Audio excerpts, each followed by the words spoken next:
I never imagined that my own daughter would abandon me. I never thought she would let the guy she married to deprive me of my dignity when I was at my lowest. They were unaware, however, that I had one more card to play in life, and everything changed as I played it. Prepare yourself, because what you're going to hear is a reckoning, not simply a narrative. For more stories like this, remember to subscribe to the channel and leave a comment below indicating where you are viewing. Margaret is my name. I'm 58 years old, and until recently, I thought that unconditional love existed, particularly in familial relationships. My life was centered on my spouse and our kid, Amanda. They benefited from every meal I prepared, every holiday I organized, and every penny I saved. Last year, when my spouse died of cancer, I felt as though the floor had disappeared. However, I reminded myself that I still had Amanda. My daughter was still with me. My husband and I constructed a home in Cedar Park, just north of Austin, from the ground up, and I sold it. Too many memories. Far too many mornings were spent anticipating his voice calling from the kitchen. At the very least, Amanda gave me a place to stay for a bit with her husband, Chad. When I moved in, Chad seldom raised his head from his phone. I made an effort to be unnoticed. I stayed in my little back room. I tried to be helpful and stay out of the way while cooking, cleaning, and offering to do errands. Chad, however, had a way of making me feel unwelcome. He constantly had this annoyance in his eyes, like if I were a splinter beneath his skin. The little things were where it all began. If I asked him a question, he would roll his eyes. When I was mid-show, he would switch the TV. I once overheard him muttering, "Freeloader," as he walked past me in the hallway. In my heart, I knew I hadn't misheard, but I attempted to convince myself otherwise. Amanda? She remained silent. I would turn to her for support, advice, or anything else. She always downplayed it, though. She would claim he's stressed. Work has been difficult. I kept quiet, swallowing the embarrassment. Mothers do that, don't they? But it broke me that night. That one night. The supper table was where we were. His favorite was chicken pot pie, which I had prepared. While Chad was drinking his beer as usual, Amanda was browsing through her phone. There was a deep hush. "You know, maybe it's time we stop pretending this is temporary," Chad replied, suddenly looking up. "We are not a nonprofit." Amanda stopped. I gazed at him. "What are you saying?" He grinned. "How long is this expected to last, really? You're not at work. You're not making a contribution. We have bills. We didn't sign up to feed more mouths." I gasped. I had a racing heart. Desperate, I resorted to Amanda. "Amanda?" She refused to look at me. "Maybe it's better if you find something more stable," she said. "For the benefit of everybody. For the benefit of everybody." I refrained from screaming. I refrained from arguing. I got up, went to my room, and gathered my belongings. 2 bags. That was my only remaining life. I packed without even crying. Later, when I realized I had nowhere to go and was standing outside their building with the wind tearing through my coat, I started crying. I wasn't escorted out by Amanda. Chad didn't even make an effort to act. I spent an hour sitting on the curb. The battery on my phone died. So was my heart. This is what it feels like to be wiped, I recall thinking. I slept in a hotel that night, the kind where the vending machine takes your change and the wallpaper peels. I wondered how things could get so chilly as I lay awake and stared at the ceiling, pondering what I had done to merit such desertion. I texted Amanda the next morning. "I get it. I cherish you. Always." No response. I sent another the following week, then another. Birthdays. Minor revisions. Quiet. It was 3 months later. Every day seemed to drag on forever. I attempted to apply for employment. Anything. However, No one was interested in hiring a sad widow with no recent job experience who was in her late 50s. I thought about babysitting and house cleaning. However, my body no longer moved as it once did. The isolation. It was oppressive. Even worse is the embarrassment. That chick had gotten everything from me. How could she so effortlessly turn around? I was looking through a collection of old family mementos one evening and was attempting to connect with anything. Anything. I located it. The antique journal of my mother. It had been years since I'd read it. Perhaps never. But I was drawn to it by something. I took a seat on the hotel bed's edge, turned the pages, and that's when I found it. A name. A truth. A secret that changed everything. I remember the moment clearly.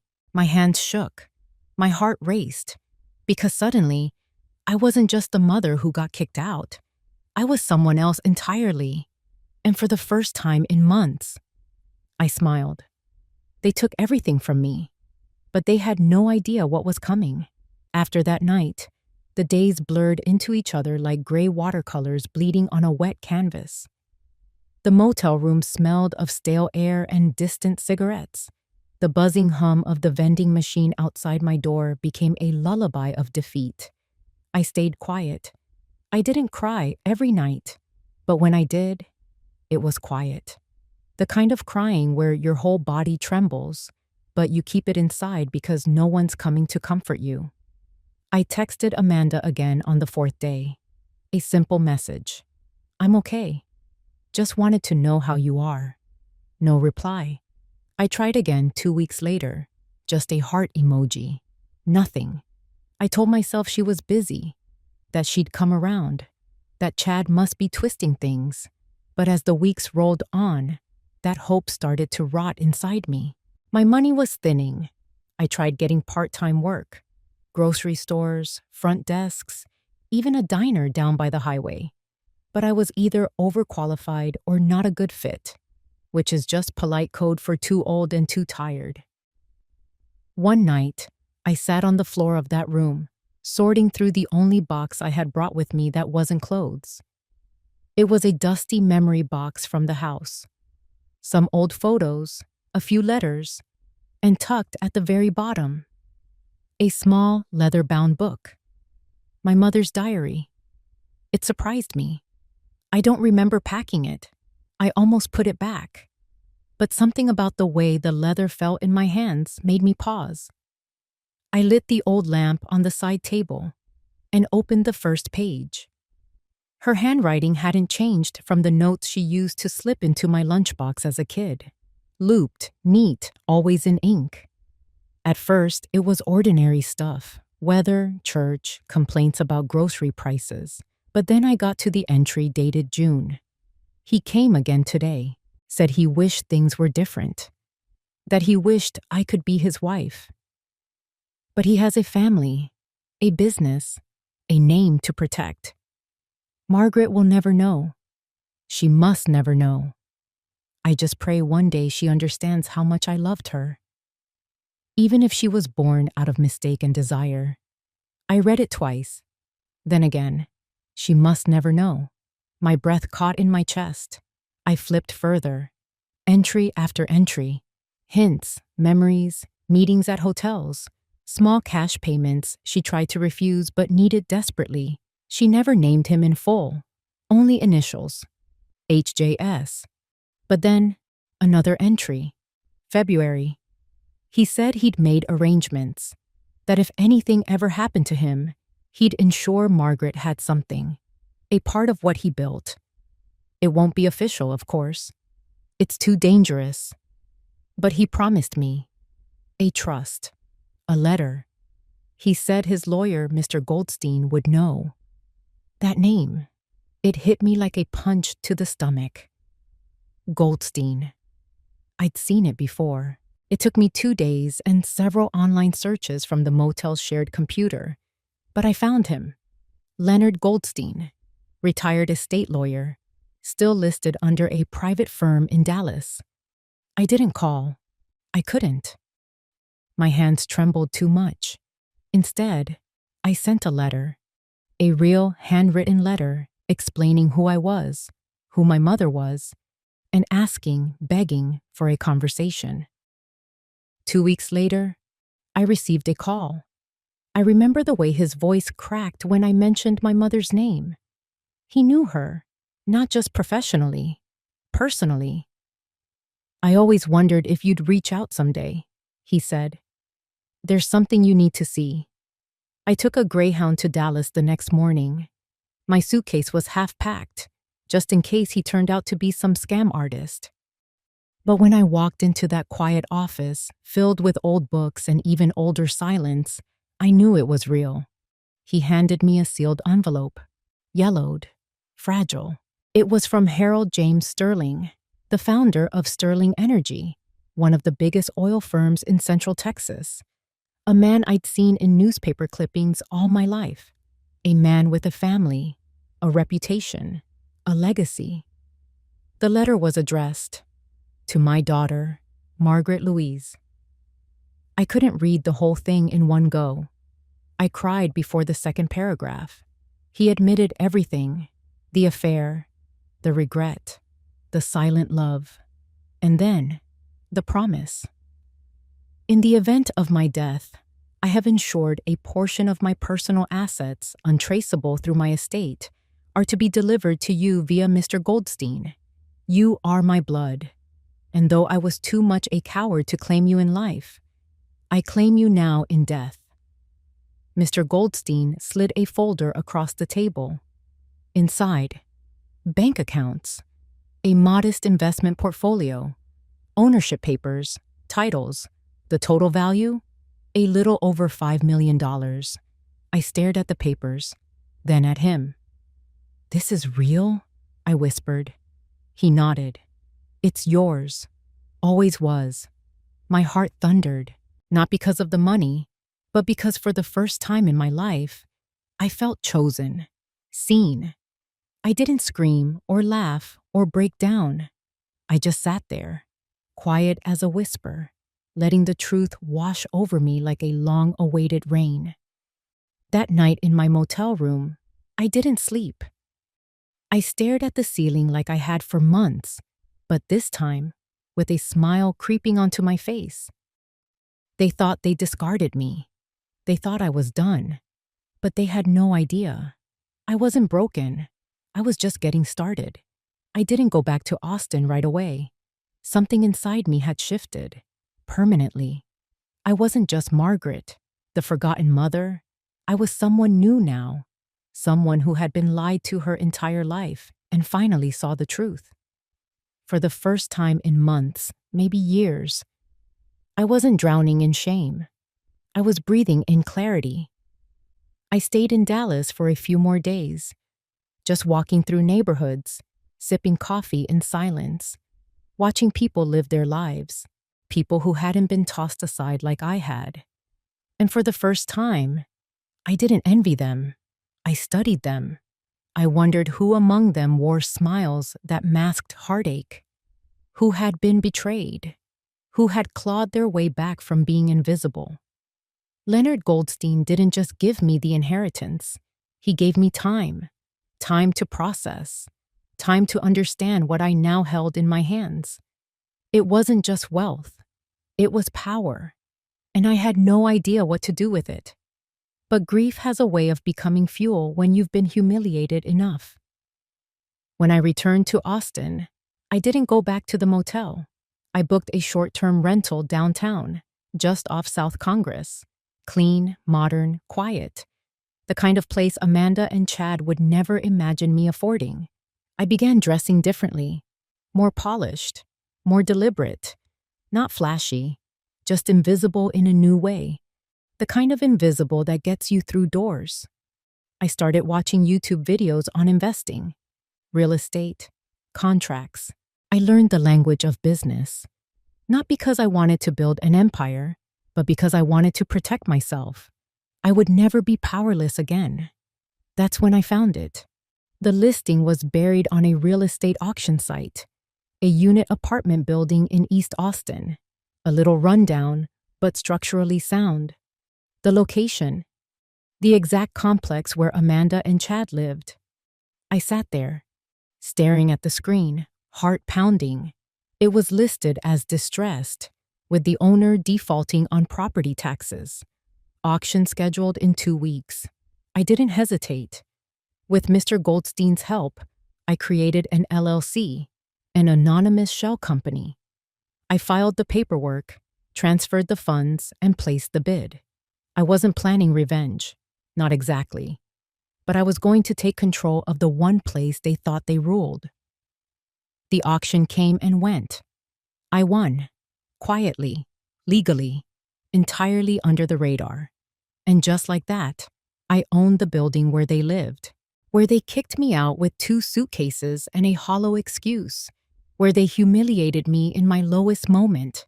I remember sitting at my desk, looking at the deed, and whispering aloud, "Let's see how Chad likes paying rent," to a mouth he couldn't feed.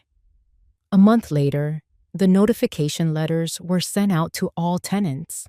Rents would be reassessed, lease terms reviewed, and for Chad and Amanda, the new amount was triple, not double, triple, market value plus overdue fees. He must have exploded. I didn't need to see it to know. I could feel the rage from miles away. But it wasn't about money. It was about pride. Chad was a man who needed to feel in control, and I had just pulled the rug out from under him. Silently, Amanda tried to call me 2 days after the notice. It was the first time she reached out since the night I left. I let it go to voicemail. "Mom, I don't know if you heard, but something weird's going on. Our rent just shot up. Like, a lot. Chad's losing it. I don't know. Can we talk?" I didn't respond. This wasn't about vengeance. This was about gravity. They needed to feel the weight of their choices. I drove by the building once, late at night. Their lights were on. I could see shadows moving behind the curtains. Amanda pacing, Chad yelling, his silhouette unmistakable. I watched them for a minute, then drove away. Part of me felt hollow, part of me felt vindicated, and part of me still hurt like hell. Because even now, knowing what I knew, holding what I held, I would have given anything to be invited back in. Not to the apartment, but to my daughter's heart.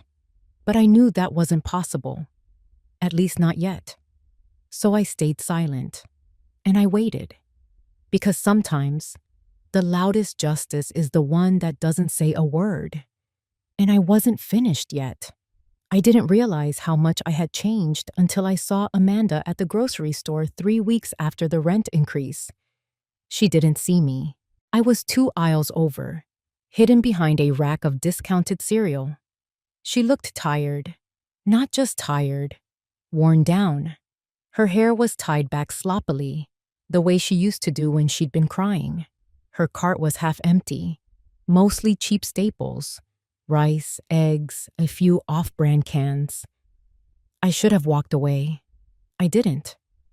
I followed her through the store at a distance, heart pounding like I was doing something wrong.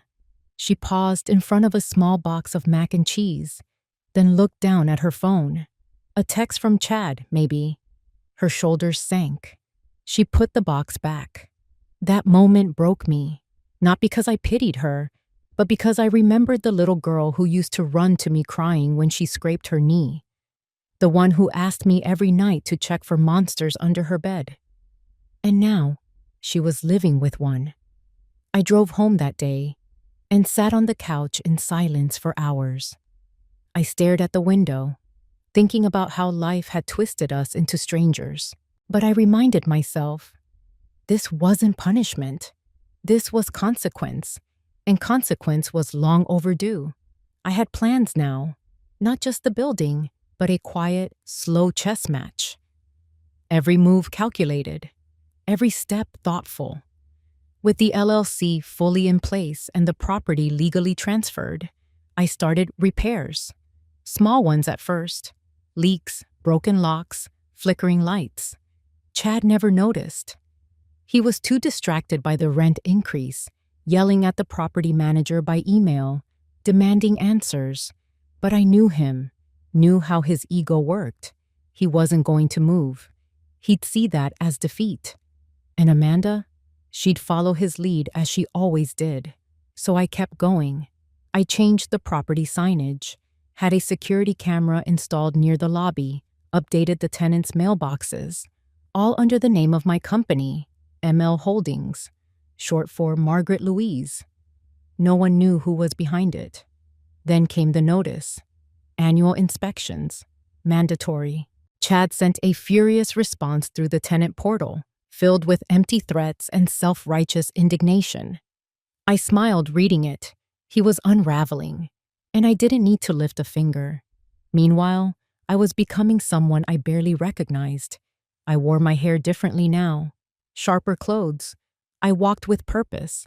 I started joining small business meetups under a pseudonym, learning the ropes of real estate, building connections. No one asked about my past. They only saw a quiet, composed woman with sharp eyes and cash on hand. The best disguise is the truth you don't say. One morning, I passed Amanda and Chad in the parking lot as I exited a tenant meeting. I kept my sunglasses on, hair tucked into a sleek bun, documents in hand. Amanda barely glanced at me. Chad didn't recognize me at all. Later that night, I sat in my living room, sipping tea, thinking about how strange it felt to walk right past your own child and be invisible, not because you're weak, but because you're stronger than they remember. They couldn't see me now because they only knew the version of me they used to control. And that woman was gone. The calls from Amanda continued, soft, hesitant voicemails. "Hi, Mom. Just wanted to see if maybe you had time to talk. I know things have been complicated. I didn't return them, not out of cruelty, but because I needed her to feel the void she created." And every time I felt doubt creep in, I opened my mother's diary. I read those words over and over again. Margaret will never know. She must never know. But I did know now. And with that knowledge came a kind of armor no one could tear through. I was no longer the woman begging to stay under their roof. I was the woman who owned it. I always believed revenge wasn't about getting even. It was about balance. Justice without fire. A correction, not a war. But when I saw the email response from Chad after he received the notice of his rent increase, I'll admit, a small flicker of satisfaction lit inside me. Subject: rent increase? This is absolutely unacceptable. This must be a mistake. Tripling our rent? That's extortion. I demand to speak to whoever owns this dump. We've lived here for 3 years and never been late once. This is robbery. He signed it. Chad D. Harmon, like his name meant something. I read the email 3 times and then forwarded it to my property manager with a simple note. Please respond using Standard Clause C regarding market rate adjustments. No special exceptions. Chad wasn't just angry. He was stunned. His arrogance never made room for the idea that someone could outmaneuver him. He'd become so used to being in control that the idea of answering to a faceless landlord drove him mad. Amanda tried calling me again that same night. The voicemail was different. No pretense. "Mom, I know you're not picking up, but I really need to talk to you. Things are rough right now. Chad's upset. He's taking it out on everything. We're trying to figure things out. I miss you. I do." Her voice cracked at the end. For a moment, my fingers hovered over the screen. I could call her back, tell her it would be okay, that I'd fix everything. But I didn't, because it wasn't okay. And I couldn't keep fixing the messes she helped make. Amanda had let him throw me out like I was nothing more than a bill they couldn't afford. And now that the pressure was on her, she remembered how to dial my number? No. Let her sit with the silence a little longer. The next week, I authorized additional upgrades on the property. New exterior paint, hallway lighting, landscaping improvements. Chad's rent wasn't just a punishment. It was funding improvements for the other tenants. That was the irony. Everyone else benefited. He just couldn't see it. He began leaving angry notes under the office door. The water pressure sucks. Trash is piling up. If this is what we're paying for, it's a joke. Every note went unanswered. Amanda stopped leaving messages. She started texting instead. Short ones. Hey, can we talk? I really need you. Then silence again. Meanwhile, I watched the bank statements roll in. ML Holdings was stable, profitable even. The other tenants were quiet, respectful, and paid on time. It was only Chad making noise, and Amanda, caught in his storm. But things changed when I received the quarterly report from the building manager. Attached were photos of Chad and Amanda's unit. The bathroom had mildew, kitchen tiles cracked, mail stacking up on the floor. They were cutting corners, living lean. I should have felt pity. Instead, I felt clarity. This wasn't just about rent. It was about power. And Chad was losing it fast.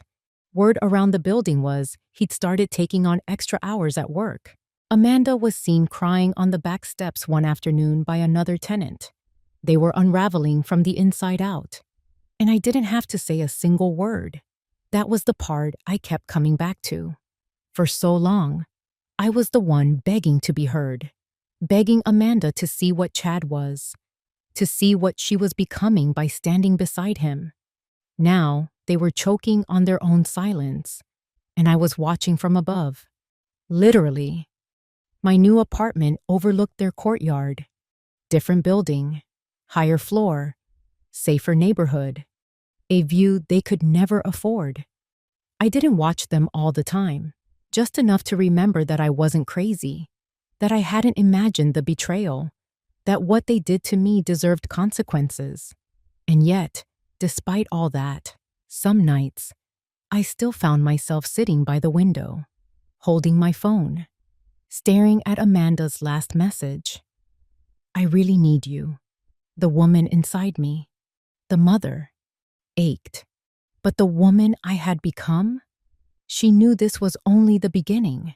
I always thought heartbreak came in loud moments, slamming doors, shouted words, public scenes. But the real heartbreak? It's quiet.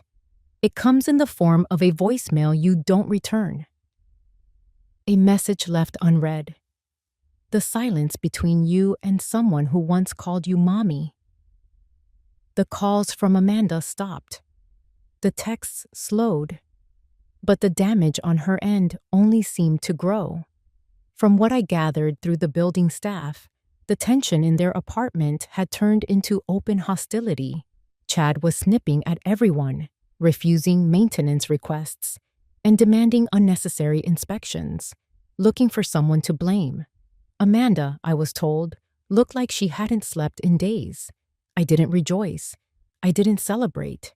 This wasn't about watching them suffer. It was about something far more painful. Watching the daughter I raised willingly stay in a cage and call it love.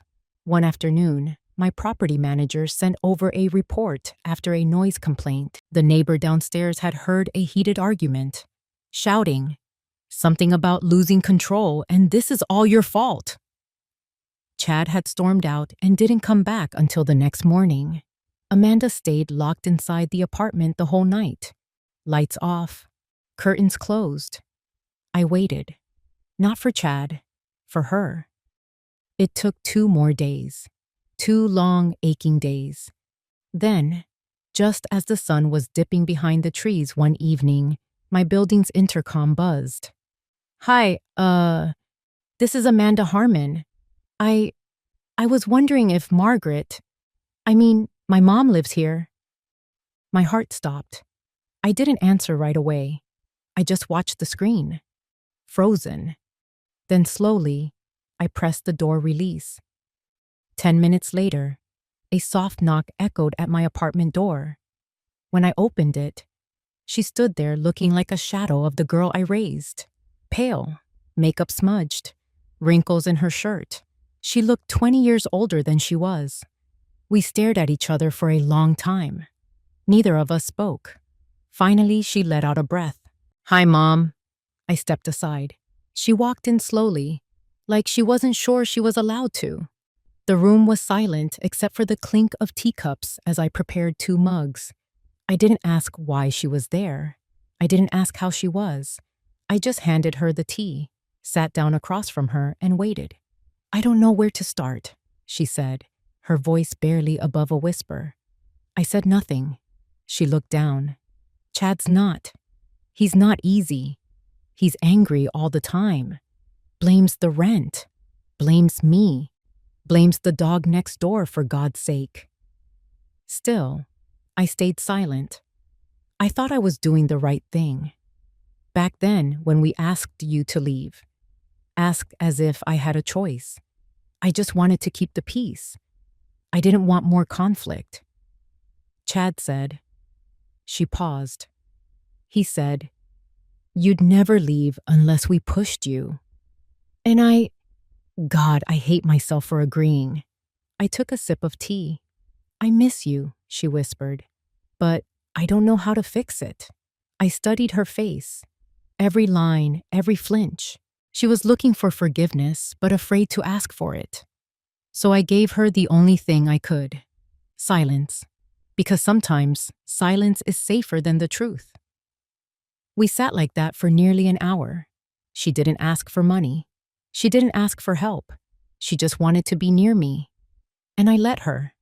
When she finally stood to leave, she reached for my hand. "I'm sorry," she said. "For everything." I didn't say it back. I just held her hand a little longer than she expected. She pulled away first. And then, with tears welling up in her eyes, she walked out the door. I didn't cry. But the second the door clicked shut, I sank into my chair, holding the warmth of her teacup in my palms like a lifeline. She had come.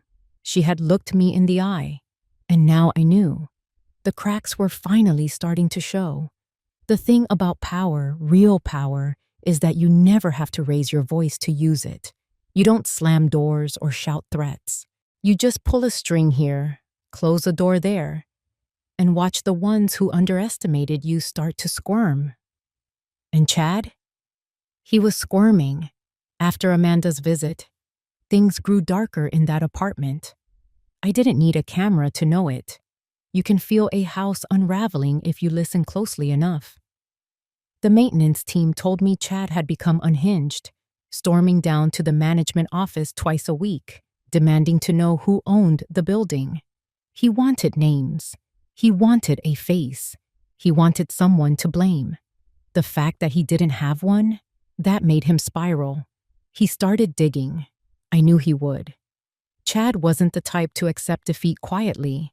I'd seen the way he used to search Amanda's phone when she took too long at the store, the way he checked her receipts, commented on how long she took to run errands.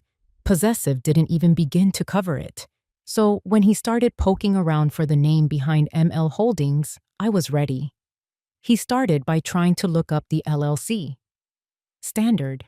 But my lawyer had filed everything through a privacy trust. No names, no leads. Then came the phishing emails to my property manager. Pretend to be a tenant. Ask who owns the building. Sloppy, desperate. He even called the title office, pretending to be a lawyer representing another property. The clerk flagged it and reported it straight to us. And when those routes failed, he turned inward. Amanda. I don't know what happened exactly, but one of the neighbors called the management office and asked if someone could check on the Harmons. She said she heard glass breaking, raised voices, the kind of anger that doesn't just come from bills, it comes from fear. The maintenance man went up there. No one answered, but through the door he could hear Chad pacing, muttering, Amanda crying. The silence afterward was heavier than the yelling. A few days later, I received a strange envelope. No name on the outside, no return address. Inside, a note. I know what you're doing. You think you're clever, but you don't scare me. I'll find out who you are. And when I do, you'll regret it. No signature. But I recognized the handwriting. Chad wrote like he spoke. angry, uneven, pressing too hard on the paper. I sat there with the letter in my hands, heart thudding, not out of fear, out of memory, because it took me back to the moment he stood in that kitchen and looked me in the eye like I was dirt beneath his feet. The way Amanda stood beside him, not just silent, but complicit. And now, he was the one grasping at shadows, choking on uncertainty, screaming into the void. It was poetic, but it was also dangerous. So I doubled down. I had my lawyer contact building security. We installed more surveillance. Discreet, legal, routine. I made sure the other tenants were protected. The building wasn't going to fall apart because one man couldn't handle the weight of his own cruelty. And Amanda? She didn't call again. But I heard from the building manager that she'd been walking to work. Her car had been sold. Their utilities were being cut back. Lights off by PM. No heat some nights. The cracks weren't just in their relationship. They were in their survival. And yet, through it all, I kept my distance. Because this wasn't about revenge. It was about resolution. Letting Chad's world shrink until he realized how small he really was. And letting Amanda decide. Would she stay in the cage? Or find the key I'd placed right in front of her? I knew she wasn't ready yet, but the walls were closing in, and secrets have a way of leaking through cracks. I didn't expect the knock on my door that night. It had been quiet for days. No emails from management. No voicemails from Amanda. No more anonymous threats. Just silence. The kind that feels like a storm crouched in the distance, waiting. But when the knock came, soft and slow, something in my chest tightened. I opened the door. Amanda stood there, soaked from the rain. A grocery bag clutched to her chest like it was the only thing keeping her upright. Her eyes were red and her mouth opened, but nothing came out. She looked like she had run out of words days ago. I stepped aside. She walked in slowly, dripping water on the hardwood floor. I handed her a towel and we moved without speaking. I warmed the kettle, poured 2 mugs of chamomile tea. She sat on the edge of the couch like she didn't want to stay long, like she didn't deserve to. And maybe she didn't. She stared into her cup, eyes hollow. "He's not who I thought he was," she said finally. I stayed quiet. I mean, I knew, part of me always knew, but I told myself it was stress, that he just needed support, that if I was patient, he'd come around. Still, I said nothing. She looked up, her voice trembling. "He thinks someone's targeting us. He's obsessed. He's been going through my phone, my emails. Last week, he followed me to work, said he was making sure I wasn't involved." A shiver ran through her. And not from the cold. He asked if I was hiding something. "If you were hiding something." That caught my breath. She didn't wait for an answer. I told him I hadn't spoken to you in weeks, that I didn't even know where you were. She paused. But that was a lie. I met her eyes for the first time. I found your building listed in a security notice. Same management company. I figured it out. It wasn't hard. Of course it wasn't. Amanda was smart. Always had been. But smart doesn't always mean brave. And now she looked like someone who had finally opened her eyes and hated what she saw. I didn't speak. Not yet. "I miss you," she whispered. "But I don't even know how to be around you anymore." My hand tightened around the mug. "You left," she said, voice cracking. "And I let you. I let him push you out." Finally, I spoke. "No, Amanda. You didn't let him. You stood with him." That stopped her cold. She blinked. Her lips parted slightly, like she wanted to deny it, to defend herself. But there was nothing left to defend. I stood up, walked to the window, stared out into the night. "I begged for your voice that night," I said. "Just one word. Just one. And you stayed silent." Behind me, I heard her exhale, a quiet, broken sound. "I didn't think it would get this bad," she said. "I thought I could manage him." "You can't manage a man like that," I said softly. "You survive him. Or you leave him." She didn't respond. She didn't have to. We sat in silence for a long time. Two women who shared blood but not trust. Not yet. Maybe never. When she finally stood to leave, she set the mug down carefully, her eyes rimmed with unshed tears. "I don't expect forgiveness," she said. "I just needed to remember what it felt like to be safe." I walked her to the door. She paused, then turned back suddenly and wrapped her arms around me. I didn't return the hug at first. Then I did, but gently, cautiously, like someone trying to hold a memory without letting it slip through their fingers. When she pulled back, she didn't say goodbye. She just looked at me one last time and left. And as the door closed behind her, I felt something shift deep in my chest. Not forgiveness, not yet, but the faintest flicker of something that might one day grow into it, if she let it. The invitation went out on a Tuesday morning, quietly, professionally, without fanfare. A tenants' meeting to discuss upcoming building renovations, scheduled in the common room the following week. Mandatory attendance. Questions welcome. I knew Chad would be there. I knew he wouldn't be able to resist. He wanted a name, a face, someone to point a finger at. He had no idea he'd be walking right into the hands of the woman he discarded like a broken appliance. The day of the meeting, I arrived early. I wore a charcoal gray blazer and dark jeans. Simple, elegant, unrecognizable. My hair, now in soft waves, brushed my shoulders. I looked nothing like the woman who once begged for a sliver of dignity at Amanda's kitchen table. The common room filled slowly. Tenants trickled in, some curious, others annoyed, most indifferent. And then came Chad. He stormed in with the swagger of a man expecting confrontation, Amanda trailing behind him like a shadow. He didn't look around, didn't notice me. He only saw the property manager at the front and went straight to him. "Where is she?" he demanded. "I want to speak to the person in charge." "Today." The manager remained calm. "All questions will be addressed during the presentation." Chad scoffed. Amanda looked down at her shoes. I sat near the back, silent. The presentation began. Routine announcements, upgrades, timelines, the new security system, the updated landscaping, the improved insulation, practical changes, smart decisions, all funded in part by the very rent Chad had so bitterly protested. Then the manager paused. "We'd like to thank ML Holdings for their commitment to revitalizing the property and prioritizing tenant comfort.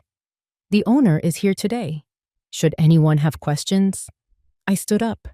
The room turned. I walked slowly toward the front. Calm, steady. Every step a quiet drumbeat in my chest. Chad's face twisted in confusion, then disbelief. Amanda's mouth parted in shock. I turned to the room. "Good evening," I said. "My name is Margaret. I'm the owner of this building." You could hear a pin drop. Chad stood up so fast his chair scraped the floor. "You? This is a joke. What kind of game is this?" I looked at him, really looked at him, and saw the cracks he had tried to hide. The sweat behind his collar, the puffiness under his eyes, the panic. "No game," I said softly. "Just business." He took a step forward. "You manipulated this. You've been behind this the whole time. You raised our rent. You're trying to ruin us." I held my ground. "I gave you a roof. I made improvements. I treated every tenant equally. What I didn't do was forget."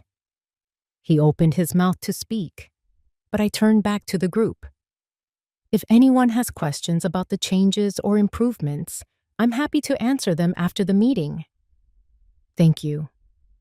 I stepped aside. The meeting resumed, but the tension never left the air. Chad didn't sit down. He just stood there, trembling, furious.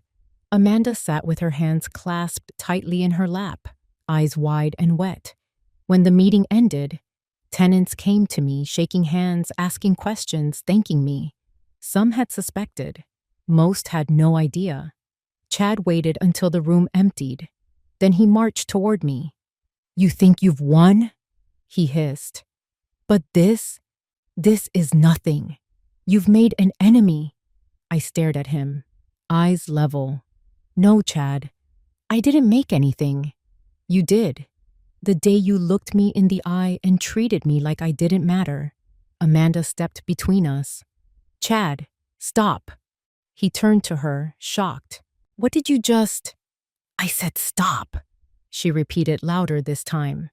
"She's not your enemy. She never was. You are?" He looked at her like she'd struck him. And in a way, she had.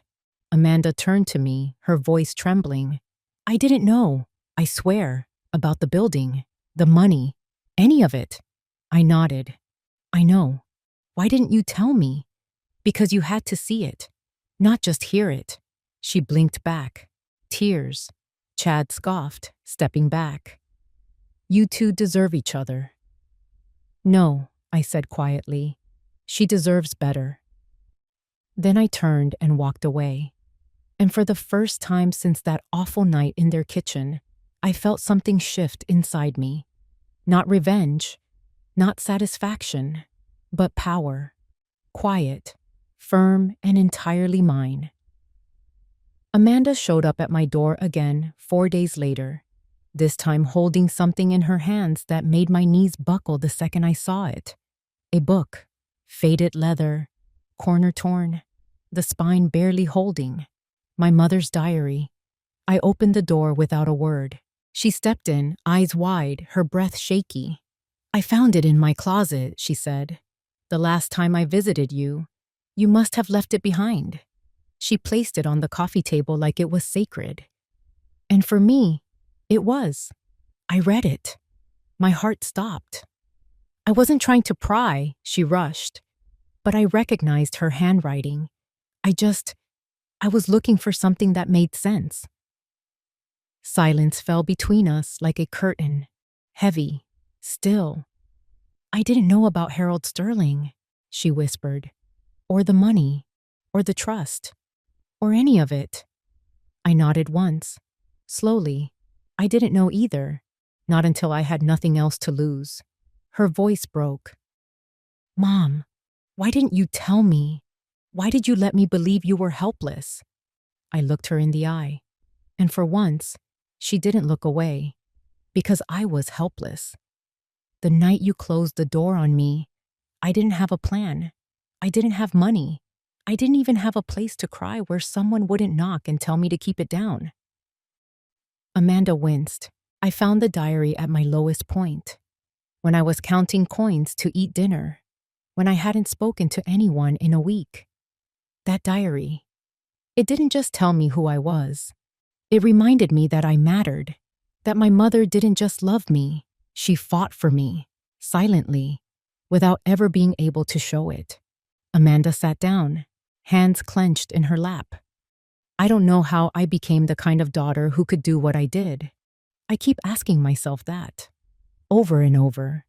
I walked to the window, stared out at the street below, the quiet hum of life passing by. "You didn't become her all at once," I said. "It was small choices, letting things slide, choosing peace over truth, believing love meant loyalty, even when it hurt." She stood and walked toward me. "I've left him." The words hit the air like a bomb. He tried to go through my things again. My laptop, my bag. I told him no. That was it. He screamed, packed a bag, and left. Said he'd be back. I changed the locks the next day. I turned to her, stunned. "I don't know who I am without him," she admitted, voice trembling. "But I'd rather find out than keep disappearing." A silence passed between us, thick with everything we hadn't said. Then she looked down at the diary. You didn't deserve what I did. What we did. I can't fix that. But I want to try. I walked back to her slowly, sat down beside her. I used to dream about hearing those words, I said. But when you say them now, they don't fix the past. They rewrite it. She looked at me confused. I held her hand gently. You see me now. That changes everything. We sat there together for a long time. The kind of silence that doesn't hurt, but heals. The kind that comes after truth has finally had its say. Before Amanda left that night, she paused at the door. You didn't raise me to be weak, she said. I just forgot how strong you were. I smiled softly. No, I said. You didn't forget. You just stopped looking. And now she was seeing everything. Not just who I had become, but who I'd always been. When the email came in from Chad, I almost didn't open it. The subject line alone made my stomach churn. We need to talk. Now. I read it, slowly, carefully, his words sharp, frantic, and dripping with desperation. I know everything about the building, out, about the inheritance, about your little secret with Sterling. You think you're clever? You think you can ruin my life and walk away smiling? Let me make something clear. If you don't undo this, I will go to the press. Your name, your mother's affair, everything. Let's see how your precious reputation holds up when everyone knows what kind of family you really come from. I stared at the screen in stunned silence. He had finally connected the dots. Somehow, through Amanda or his own digging, he'd discovered the truth. But I wasn't afraid, because I had planned for this moment since the day I bought the building. I forwarded the email to my attorney. By the next morning, Chad received a cease and desist letter. In it were records of every threatening message he had sent to the property office, the falsified documents he tried to submit under a fake law firm, and the tampered emails we had quietly traced back to his IP address. Logs of maintenance sabotage, complaints from tenants, and even audio recordings of his outbursts from the building's common areas were all present. It was not necessary for us to file criminal accusations. It was sufficient to file one slander and harassment lawsuit. He went into a panic. 2 days later, I received a call from Amanda, so I knew. He's gone, she whispered, trembling. While I was at work, I packed, wrote that he was being pursued, said that you destroyed his life. I answered softly. He damaged his own. Amanda said nothing. Then I apologize. Once more, I will always believe that he deserves my quiet. You were afraid, I said. I've been there. You become little because of fear. You don't have to remain that way, though. Chad quickly made an attempt at retaliation, publishing ambiguous tirades on social media, implying corruption, betrayal. He never gave names. He was unable to pay for it. Not until my lawyer threatened legal action for every word he published in his second letter. Then he became silent, at least in public. I knew in private that he would never forget the day he discovered the lady he had ejected with 2 luggage and a weary expression. The roof over his head was now his, the lease in his name. He once smashed the keys to all the closed doors in my door. That being said, Amanda was changing. Within a month, she left the apartment, discovered a little studio close to her workplace, began treatment, enrolled in a class on community art. She even painted me a picture, an abstract featuring a phoenix in shades of gold and dark red. Above my hearth, I hung it. We now spoke more frequently. Not every day, but it was genuine when we did. Sincere. No more acting like you're someone you're not.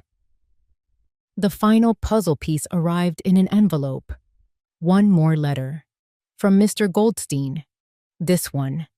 Margaret, congratulations. Officially, the building has been moved. New contracts have been signed by the last tenants. Mr. Harmon's case has been settled in your favor.